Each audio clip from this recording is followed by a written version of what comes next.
আর আবু জাহেল যে বাড়িতে বসে কোরআনের বিরুদ্ধে, ইসলামের বিরুদ্ধে, নবী সাহাবাদের বিরুদ্ধে ষড়যন্ত্র পাকাতো, গোপন পরিকল্পনা করত, সেখানে লেট্রিনটা দোতলা, সবচেয়ে বড় লেট্রিন। আল্লাহ কোরআনে বাধা দিয়েছিস, তোর মরা লাশ এমন জায়গায় আমি আল্লাহ ফেলাবো, কেমন পর্যন্ত কেউ খুঁজে পাবে না। আর তুই যেখানে বসে কোরআনের বিরুদ্ধে, ইসলামের বিরুদ্ধে ষড়যন্ত্র পাকিয়েছিস, এত বিরোধিতা করেছিস, সারা দুনিয়া থেকে কিয়ামত পর্যন্ত কোরআনের অনুসারী, কোরআনপন্থী তাদেরকে আমি ডেকে ডেকে আনবো। মিনকুল্লে ফাজ্জিন, আমি দুনিয়ার প্রত্যন্ত এলাকা থেকে কোরআনের অনুসারীদেরকে আমি দাওয়াত দিয়ে এনে এনে তোর কলিজার উপরে হাগাবো, তুই বললে ঠেকায় রাখিস। আর এই আবু জাহেল ছিল মক্কার 1 নম্বর নেতা, বড় লিডার। উমর ছিলেন 2nd লিডার। আব্দুল্লাহ ইবনে আরকামের ঘরে শেষ রাতে আল্লাহ নবী মুনাজাত করতেছেন কিয়ামুল লাইলের পরে, আল্লাহুম্মা আইয়িদিল ইসলামা বিআহাদিল উমরাইন। হে আল্লাহ, মক্কাতে 2 জন ওমর আছে, বিরোধিতার জন্য ইসলামের কথা বলা যায় না, মুখ খোলা যায় না। আল্লাহ, এই 2 ওমরের 1 ওমর তুমি ইসলামের পক্ষে এনে দাও। হুজুর মুনাজাত করতেছেন, কাঁদছেন, আর সাহাবারা আমিন আমিন বলতেছেন। সাহাবার সংখ্যা কিন্তু 29 জন। কয়জন? 29 জন, হাতে গোনা। আর কাফেরের সংখ্যা অগণিত, অসংখ্য। আমিন আমিন আমিন আমিন বলতেছে। এখন হুজুর 2টা নাম বলেছেন, 2 ওমরে 1 ওমর, আহাদিল উমরাইনে, ইসলামের পক্ষে এনে দাও। হুজুর বলছেন ওমর ইবনুল হিশাম আর ওমর ইবনুল খাত্তাব। হয় হিশামের পুত্র ওমরকে, আবু জাহেল তার আসল নাম, রিপিট, ওমর ইবনুল হিশাম। আর দ্বিতীয় নেতা যিনি মক্কার ইসলাম বিরোধী, তার নাম ওমর ইবনুল খাত্তাব। হুজুর দোয়া করতেছেন, 1 নম্বর লিডারকে আল্লাহ কবুল করেন নাই, 2 নম্বর লিডারকে ওমর ইবনুল খাত্তাব। এখন তার অন্য দোয়াতে পরামর্শের পরে আবু জেহেলরা পুরস্কার ঘোষণা করেছে, মুহাম্মদের মাথা যে এনে দিতে পারবে তাকে 100 উট পুরস্কার দেওয়া হবে। এখন উমর তলোয়ার নিয়ে দাঁড়াইছে। আবু জেহেলকে, ওস্তাদজি আপনি আমাদের পারমিশন দেন, এই 100 উট পুরস্কার এইটা আমি ছাড়া আর কারো নেওয়ার ক্ষমতা নাই, আমাদের পারমিশন দেন। কপালে যা দিছে তো। ইতিহাস কিন্তু অনেক লম্বা। আব্দুল্লাহ ইবনে আরকামের ঘরের দরজায় গিয়েছে, যাওয়ার পরে গেইটে প্রহরী ছিলেন 2 জন, হযরত বেলাল ইবনে রেবাহ আর হযরত আম্মার ইবনে ইয়াসির। দুজন কিন্তু আফ্রিকার কালো মানুষ, ঠিক কিনা? আফ্রিকা গোলাম। এই 2 জন দুয়ারের সিকিউরিটি গার্ড। আজকে দেখেন ক্যান্টনমেন্টের দুয়ারে চেকপোস্ট আছে কিনা, বিজিবির গেইটে চেকপোস্ট আছে কিনা, আছে নাকি নাই? পুলিশদের গেইটে, ট্রেনিং সেন্টারে সিকিউরিটি গার্ড আছে কিনা? তাহলে আল্লাহ নবী সেখান থেকে, সাহাবায়ে কেরাম থেকে আমরা আজকে দুনিয়া এটা শিখেছে, ঠিক কিনা বলেন? পথে পুলিশের সাথে, অগ্নিপতির সাথে হ্যান্ডেলিং, তাদেরকে মারা ধরা, অনেক ঘটনা। ওমর আব্দুল্লাহ ইবনে আরকামের ঘরের দরজায় এসে দাঁড়িয়েছে। বেলাল আম্মারকে বলে, ইয়া আম্মার, হাজা আবা জাহাল, হাজা ওমর। ওমর আসছে। এখন তাকে কোন অবস্থাতে নবীর কাছে যেতে দেয়া যাবে না, লাগলে আমরা এখানে মোকাবিলা করে মরে যাব। কিন্তু এই ওমরকে, নবীর সবচেয়ে বড় শত্রু, 2 নম্বর শত্রু, তাকে নবীর কাছে যেতে দেওয়া যাবে না। এবার আম্মার বেলালকে বলে, রেডি রেডি রেডিও। এই সময় আম্মার কয়, একটু নবীর কাছে গিয়ে খবরটা দেই না যে ওমর আসছে। এখন ইনি দৌড়ে গিয়ে বলে, ইয়া রাসূলুল্লাহ, হাযা ওমর ইবনুল খাত্তাব। হুজুর বলেন তাকে আমার কাছে আসতে দাও। দেখছেন কারণ? এখন ওমর বলে, ইয়া রাসূলুল্লাহ, আসলে আপনাকে জবাই করে কল্লা নিয়ে 100 উট পুরস্কারের জন্য এসেছিলাম, কিন্তু আপনার সামনে এসে কোরআনের মুজিজা দেখে, ইসলামের এই পরিশুদ্ধতা দেখে আমার জাহেলিয়া এখানে জবাই হয়ে গেছে। ওকে নবী, আপনি পড়ায় দেন, লা ইলাহা ইল্লাল্লাহ মুহাম্মাদুর রাসূলুল্লাহ। ওমর মুসলমান হয়ে গেছে। ইতিহাস কিন্তু অনেক লম্বা। ইসলাম গ্রহণ করে মুসলমান হয়ে উমর হারিয়ে গেছে? উমর নাম কি হারিয়ে গেছে না জীবিত আছে? আবু জাহেলের নাম হারিয়ে গেছে। এখন এই যুগের সবচেয়ে বড় আবু জাহেল, জাহেল দি গ্রেট, ইসলামের সবচেয়ে বড় দুশ্মন। এবার আপনার ট্রাম্পের কথা বলেন আর মোদির কথা বলেন, জিনিস কিন্তু এক। ঠিক কিনা বলেন? ইসলাম আর মুসলমানের দুশ্মন, ঠিক কিনা বলেন? এখন এই যুগে মোদিকে যদি বলেন, ট্রাম্পকে যদি বলেন তোমার একটা ছেলের নাম আবু জাহেল রাখো, ট্রাম্প বোধ রাজি হবে? খ্রিস্টান আসি, ও বলবে আমি মুশরিক আসি, কিন্তু ছেলের নাম আবু জাহেল, এটা আমি কিছুতেই রাখবো না। মুসলমান তো রাখবেই না, কাফেররা পর্যন্ত রাখলে তো এই পর্যন্ত 2-1 আবু জাহেল নাম দুনিয়ার ইতিহাসে থাকতো। 4,000 বছরের মধ্যে একটা নাম একজনের পাওয়া গেছে, নামটাও পচে গেছে। শুধু পচেনি, ইতিহাসে রাস্তা খুঁড়ে নিক্ষিপ্ত হয়ে গেছে, ঠিক কিনা বলেন? আর ওমরের নাম বেঁচে আছে কিনা? কত বান্দা, আল্লাহর বান্দা ওমর ফারুক, ওমর ইবনে অমুক, ওমর ইবনে তমুক, এইভাবে আছে কিনা? এরপর দুনিয়ার জীবন শেষ হয়ে গেছে। পর আবু জাহেল বদরের দিন আল্লাহর খাতায় জমা হয়েছে 70টা বড় বড় কাফের। বদরের যুদ্ধে, ইসলামের প্রথম যুদ্ধে 70টা।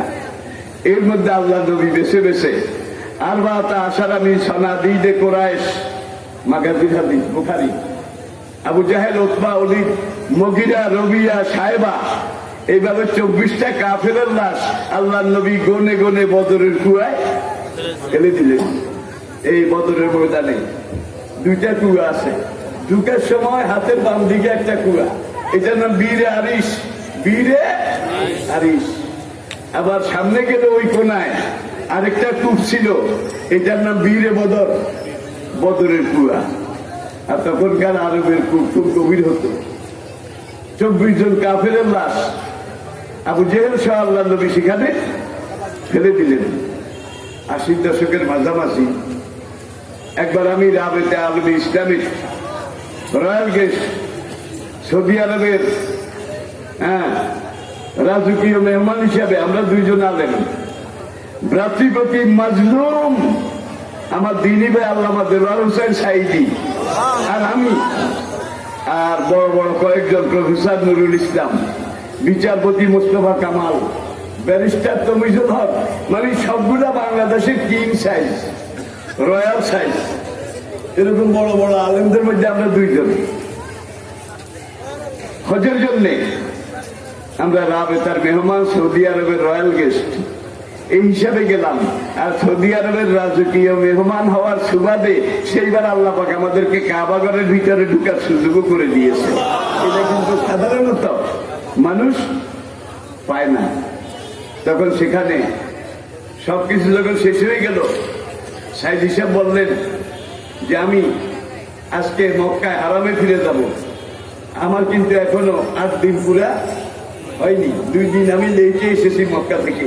এমন ভাইজান তাইলে আপনি যান, আমি 2 দিন পরে কাবা, বাবি উম্মেহানি গেট, যারা সৌদি আরবে ছিলেন তারা উম্মেহানি গেট ছিলেন, সব বাংলাদেশি নামাজ পড়ে উম্মেহানি গেটে, কারণ তারা জানে এখানে গেলে বাংলাদেশের সব ভাইয়েরা আসবে, একদিকে নামাজ হবে আর একদিকে দেশি ভাইদের সাথে দেখা সাক্ষাৎ, মত বিনিময় হবে। এখন তিনি 2 দিন আগে চলে গেছেন, 2 দিন পরে আমি যাচ্ছি। আমরা 6 জন, একটা জিএমসি গাড়ি, ড্রাইভার মিশরি ভাড়া করলাম। ভাড়া করে তারপরে ড্রাইভারকে বললাম, তখন 10টা বাজে, যে ভাই আমরা মসজিদে হারামে গিয়ে জোহরের জামাত ধরবো। আর 80 দশকে কিন্তু মক্কা মদিনার রাস্তা কি একেবারে পাহাড়ের ডালে ডালে এইভাবে সাপের মতো, আর এখন এমন রাস্তা বানাইছে ড্রাইভার আর গাড়ি যদি ভালো হয় তাহলে 1 গিয়ারে 500 কিলোমিটার একবারে যাওয়া যায়, গিয়ার চেঞ্জ করা লাগে না। কথায় বলে টাকার নাও পাহাড় বাইয়া যায়, কোনোখানে পাহাড়ের উপর দিয়ে, কোনোখানে পাহাড়ের ভিতর দিয়ে, কোনোখানে পাহাড়ের নিচ দিয়ে, স্মুথ অ্যাজ সিল্ক। তো বদর হয়ে তখন আসা যাওয়া ছিল। তো ড্রাইভারকে বললাম বদরের ওখানে 10 মিনিট তুমি গাড়ি থামাবে, আমরা সেখানে শহীদের কবর জিয়ারত করব, বদরের ময়দানটা একটু ঘুরে দেখবো। ইনসাইক্লোপিডিয়া ব্রিটানিকা কিন্তু বলেছে আল্লাহ নবী কত বড় সেনাপতি ছিলেন, কত বড় রণকুশলী ছিলেন, কত বড় যুদ্ধ বিশারদ ছিলেন। এটা বুঝতে হলে বদরের মাঠটা আর উহুদের মাঠটা একটু খোলাচল দিয়ে দেখলে বোঝা যাবে নবী কেমন সেনাপতি ছিলেন। এখন বদরে সেখানে গাড়ি থামলো, আমরা নামলাম। সঙ্গে ভাই এক সুদানি ছিল, আফ্রিকা, ওই যে বাসাত লম্বা আদম সুরা, মানুষও মোটা, সাল চলো না মোটা। এখন বদরের ময়দানের দিকে আমরা গাড়ি থেকে নেমেছি। পাশের চা স্টল থেকে একজন বুড়া মানুষ, লাঠি একটার মুঠ সোনা দিয়ে বাঁধানো। এই বুড়ো এসে জিজ্ঞাসা করে, মানান্ত তোমরা কে? আমি বললাম we are tourist and we are alhaj. Yeah. What do you want? তোমরা এখানে কি চাও? আমি তাকে আরবিতে ইংরেজিতে বললাম যে বদরের ময়দানে একটু সাহাবাদের কবর জিয়ারত করব। কাম তাল মাই আমার সাথে আসো। লোকটার বয়স 60 থেকে 70-এর মাঝে হবে। আমাদেরকে নিয়ে এসে বদরের মাঠ ঘুরে দেখালো যে এই দিকে হাজা খিমাতুল মুসলিমিন, হাজা খিমাতুল কাফিরুন, কাফেরদের ক্যাম্প এখানে, মুসলমানদের ক্যাম্প এখানে। হাজা মুবারাকায়ে বদর, এটা বদরের ওয়ার ফিল্ড, এটা যুদ্ধক্ষেত্র। আমি বললাম বদরের শহীদদের কবর কোনখানে? তাল কাম উইথ মি। বুড়া আমাদেরকে নিয়ে গেল এক কোনায় বদরের ময়দানে, সেখানে শহীদদের কবর, সেটা জিয়ারত করলাম।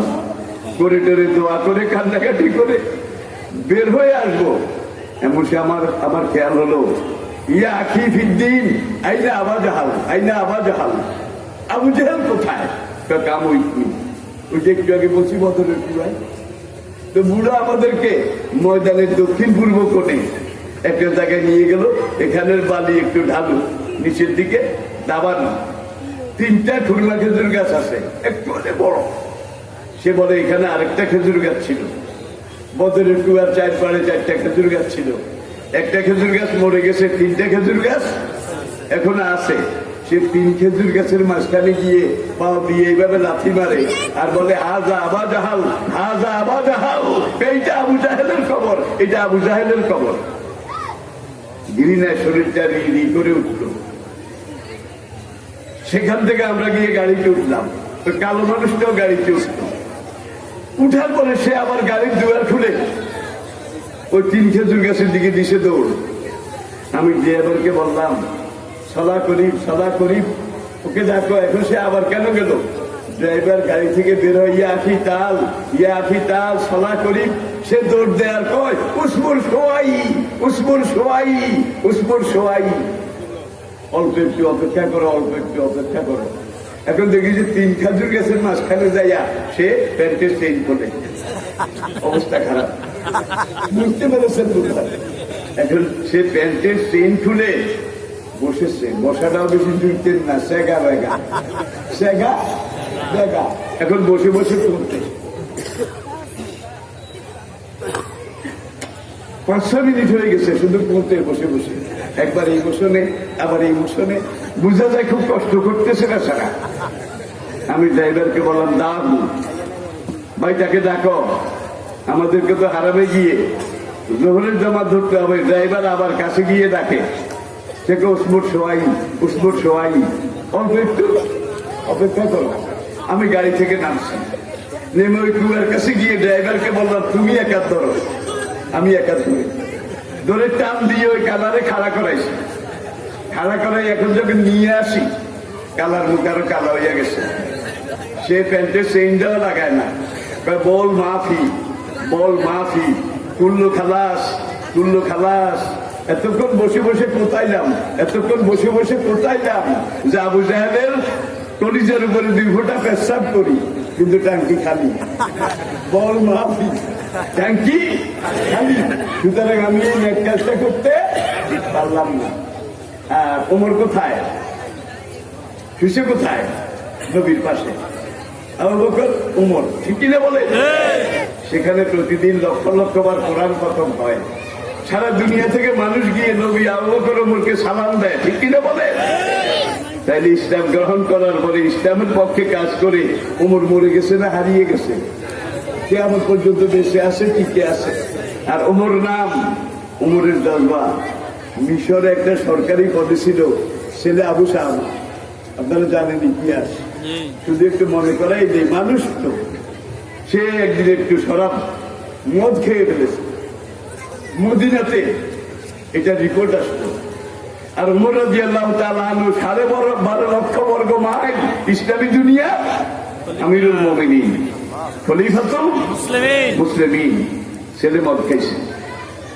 এখন মিশরের গভর্নর ছিলেন আমর ইবনুল আস, নামটা আপনারা জানেন, আমি শুধু মনে করাই দিচ্ছি। আমর ইবনুল আসের কাছে নবী ওমর চিঠি পাঠালেন যে আমার চিঠি পাওয়া মাত্র আমার ছেলে আবু শাহ আমাকে নিয়ে মদিনাতে হাজির হন। গভর্নর আমর ইবনুল আস আমিরুল মুমিনিনের ছেলেকে নিয়ে আসলো।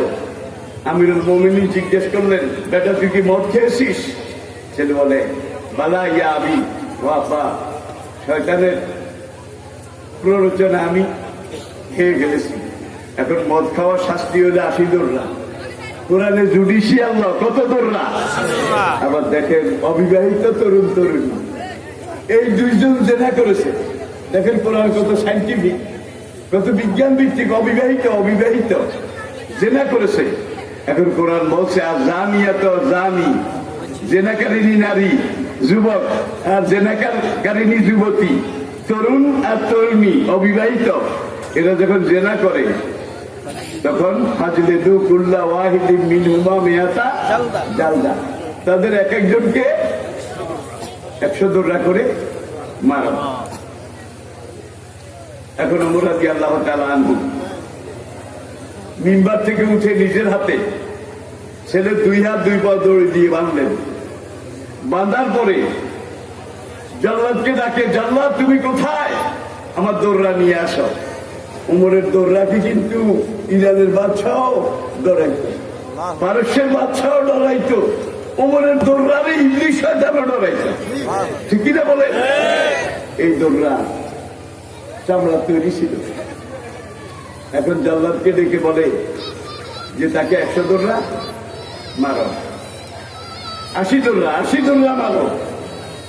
এখন জাল্লাদ দোররা মারে কার পিঠে?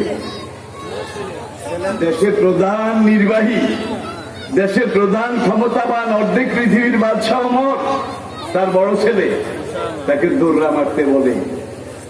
জল্লাদ কেঁপে গেছে, কারে দোররা মারবে? বড় হুজুরের ছেলে, শাহেনশাহর ছেলে। এখন জল্লাদ দোররা মারে ওয়াহিদ, ওয়ান, ইতনান, তালাত, আরবা, কত? ওমর মিম্বার থেকে উঠে, বেটা তুই কি দোররা মারস নাকি চাকরি বাসাস? দোররা মারিস নাকি চাকরি বাসাস? কেন দোররা মারতেছি? একটা দোররারও হক আদায় হয় নাই। আল্লাহু আকবার। একটা দোররারও হক আদায় হয় নাই। আমার হাতে দে বেটা, তুই পারবি না। এখন এই জল্লাদের হাত থেকে দোররা নিয়ে ওমর নিজে মারে।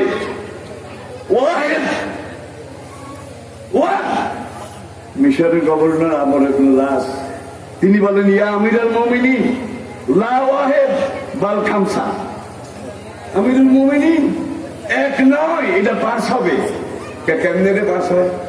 চারটা তো জল্লাদে দিছে, এই চারটা দোররার হক আদায় হয় নাই। আপনারা বুঝতেছেন তো কথা? দোররার হক আদায় হয় নাই। আমিরুল মুমিনিন নিজে দোররা মারতেছেন। এক একটা দোররায় মসজিদ কেঁপে উঠে, চামড়া ফেটে রি করে রক্ত, মসজিদের ছাদ লালে লাল হয়ে গেছে।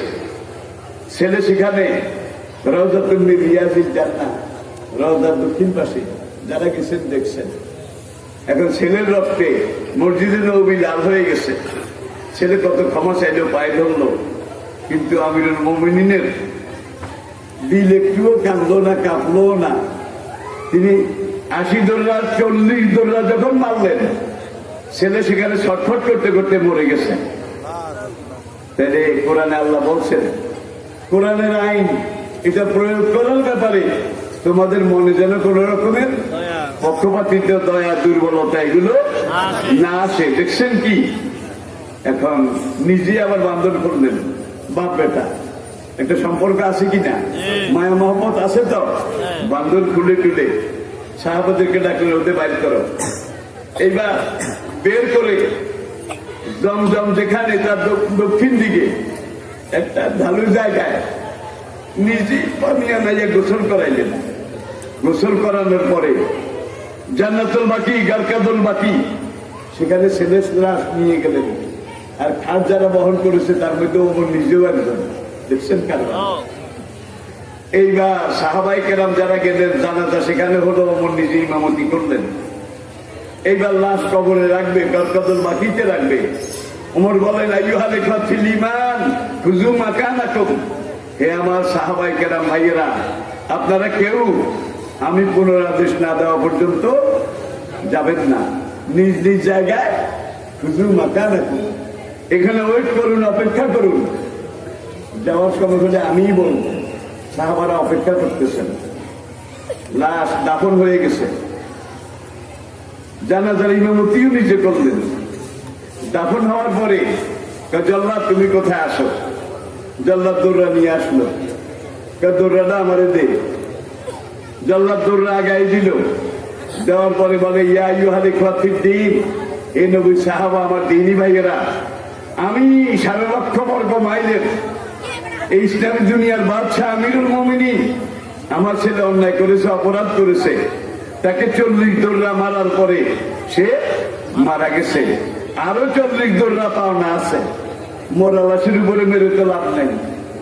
হে ভাইয়েরা, তোমরা সাক্ষী থাকো, বাকি 40 দৌড়া আমি এখন তার কবরের উপরে মেরে দিচ্ছি। হাসরের ময়দানে তুমি ওমরকে আসামি করিও না। ছেলে অন্যায় করেছে, আর ছেলের বিচারের ব্যাপারে ওমর পক্ষপাতিত্ব করেছে, এই অভিযোগ আমার উপরে আনিও না। বাকি 40 দৌড়া কবরের উপরে মেরেছিলেন। আর আজকের বড় বড় নেতা, পাতি নেতা, সিকি নেতা, দুইয়ানি নেতা, সাইডেনি নেতা, তাদের ছেলেরা, নিজের মানুষেরা, ম্যানসেলুমিয়ারা যত অন্যায় অপরাধ করে সব আইনের ঊর্ধ্বে, সব বিচারের বাইরে। ঠিক কিনা বলেন? কিন্তু যদি এইভাবে ডাইরেক্ট অ্যাকশন দিত, তাইলে কিন্তু এই যে দর্শন দর্শন দর্শন, সেদিন সংসদে কয়েকজন সাংসদ বললেন যারা ধর্ষণ করে তাদেরকে ব্রাশ ফায়ার করে মারা হোক। আপনারা পড়েছেন, দেখেছেন, জানেন। কিন্তু ব্রাশ ফায়ার করে যতগুলা ধর্ষণ করে সবগুলা মারলেও ধর্ষণ বন্ধ হবে না, বরং আরো বাড়বে। ঠিক কিনা বলেন? ওয়ালাকুম ফিল কিসাসি হায়াতুন ইয়া উলুল আলবাব। সেকেন্ড আয়াত, আর শাইখ আর শাইখাতো ইজা জানাইয়া, বিবাহিত পুরুষ আর বিবাহিতা নারী, এই দুইজন যদি জেনা করে তাইলে 80 দৌড়া টোড়া না, তাদের কমর পর্যন্ত গেড়ে আর যে মহুমা নাকালাম মিনাল্লাহ আল্লাহু সামিউল আলিম, কমর পর্যন্ত গেড়ে পাথর মেরে তাদের মগজ কি উড়িয়ে দাও। এখানে পশ্চিমী যারা বিশেষজ্ঞ আইনজীবী, যারা জুরি বিচারক, তারা বলছে, বাবারে বাবা, কোরআন কত সাইন্টিফিক। দেখুন, আগে যে দুইজন জেনা করেছে তারা কিন্তু অবিবাহিত। ঠিক কিনা বলেন? তাদের শাস্তির ব্যাপারে 80 দৌড়া। আর পরে যে দুইজন জেনা করেছে দুজন কিন্তু বিবাহিত। ঠিক কিনা বলেন? আর শাইখো আর শাইখাত, বিবাহিত পুরুষ আর বিবাহিতা নারী, ইজা জানাইয়া, যদি জেনা করে পাথর মেরে তাদের মগজ উড়িয়ে দাও। এখানে যে বিজ্ঞান, যে সায়েন্সটা আছে, যে যুক্তিটা আছে, আগে দুইটা কিন্তু অবাবসর, আগে দুইটা অবাবসর, অবাবসর, আর শেষের দুইটা অবাবসর নয়, স্বভাবসর। ঠিক কিনা বলে? তোর ঘরে বউ আছে, তুই আরেকজনের লাগে জেনা করিস কেন? তাহলে বুঝে বউ থাকলেও তার লোক থামে না, সে অবাবসর নয়, স্বভাবসর। আর আগে দুইটার বউ নেই, স্বামীও নেই, অবিবাহিত, ওরা অভাবের খেলাই করেছে। আর তোরা তুই হারামজাদি কোন ঠেলায় করেছিস, যার জন্য কোরআনের দুইজনের ব্যাপারে ফয়সালা দুই রকম। এটার মধ্যে যুক্তি আছে কিনা, দর্শন আছে কিনা? তাহলে বাংলাদেশে অবসর যারা, তারা জাতির বেশি ক্ষতি করে না। কারো ক্ষেত্রে করল্লা একটা নিয়ে যায়, মূলা নিয়ে যায়, বেগুন নিয়ে যায়, ঠিক কিনা বলেন? কারো এটা সেটা ছোটখাটো জিনিস নিয়ে যায়। এতে এক ব্যক্তির কিছু সাময়িক ক্ষতি হয়, কিন্তু জাতীয় পর্যায়ে কোনো ক্ষতি হয় না, ঠিক কিনা বলেন? অবসরের ক্ষতি একটু। আর যারা সবসর সচিবালয়ে বসা, প্রশাসনের গোড়ায় বসা, এক কলমের খোঁচায় কোটি কোটি টাকা চুরি করে নিয়ে যায়, এবং তারা সব কোটিপতি। বর্তমান বিশ্বে একটা মাত্র দেশ কোটিপতির সংখ্যা যে দেশে সবচাইতে বেশি, সেই দেশটার নাম, সেই দেশটার নাম কি? তাহলে বুঝা গেল মাল পানি যা আসিল পূর্বের আলারাই খাইয়া গেছে গা। দেখাইয়া কথা, পূর্বের আলারাই খাইয়া গেছে গা। আর আমরা সবাই আমাদের গালে হাত মুছে কিছু ছিটতে লাগাই দিয়ে দেখাইছে ওদের গালে দাগ আছে, ওরা খাইছে। আসলে আমি কি বুঝাতে পেরেছি? এরপরে আসুন যে আল্লাহর আইনে বিচার করার ব্যাপারে কোন দলীয় পক্ষপাতিত্ব করা যাবে না, কোন আত্মীয়তার পক্ষপাতিত্ব করা যাবে না। কিন্তু এই যুগে দুনিয়ার কোথাও এটা কি আছে?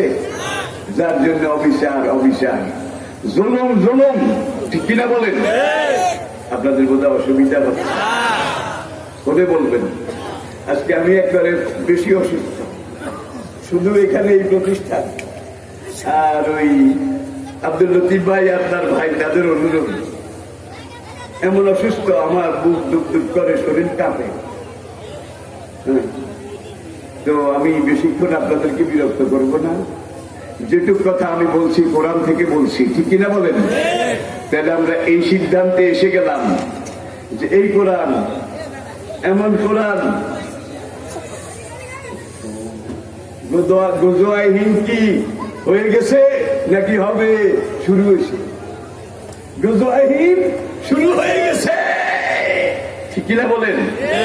আমাদের জাতির জনক বঙ্গবন্ধু শেখ মুজিবের জন্ম শতবার্ষিকী, এটাতে সারা দুনিয়ার সব মেহমান আসুক, আমরা ওয়েলকাম করব। কিন্তু ভারতের এই পচা মোদি মুসলমান হত্যাকারী মসজিদে আগুন লাগাইছে এবং হনুমানের পতাকা লাগাইছে, পতাকা লাগাইছে। তাকে বাংলাদেশের মুসলিম জনতা স্বীকৃতিও দেবে না, তাকে মেনেও দেবে না। রাজি আছেন কিনা? জোরে কোন খবরদার, আমরা সবাইকে মানব। কিন্তু গত 4 দিন দিল্লিতে যে রক্ত গঙ্গা বহানো হয়েছে, সেখানে মুসলমানদের কোনো বাড়িঘর, কোনো দোকানপাট কিছু নাই। আজকের কোন জাতীয় পত্রিকা এসেছে মুসলমানরা সেখান থেকে যখন সারা শরীর রক্তে ভিজা, জামা ছেঁড়া, গুলির আগা, তলোয়ারের গুতা, লাঠি দিয়ে পিটাইছে, এভাবে ঘর বাড়ি জ্বালাই দিয়েছে। তারা লাইন ধরে আরেকদিকে যায় আশ্রয় খুঁজতে, ঠিক কিনা বলেন? আল্লাহর মায়ের, আলমের ভাই,